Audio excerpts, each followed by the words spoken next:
Amerikada mashinani qanday mo'yka qilish kimga qiziq bo'lsa, yuringlar qizlar ko'rsataman.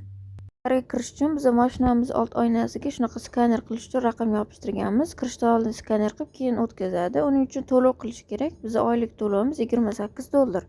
$25 tarifi ham bor. U haftaga 3 marta yuvdirasizlar. $28 esa bezlimitli, xohlagan paytinglar kirib yuvdirib, kuniga 3 martadan yuvdirib chiqsanglar ham bo'ladi.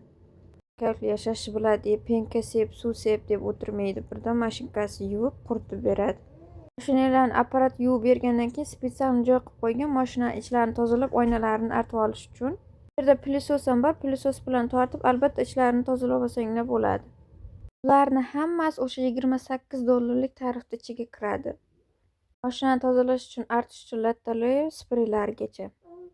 Mashinani yuvilishini ham tomosha qilish ham bir anti-stress ekan qizlar.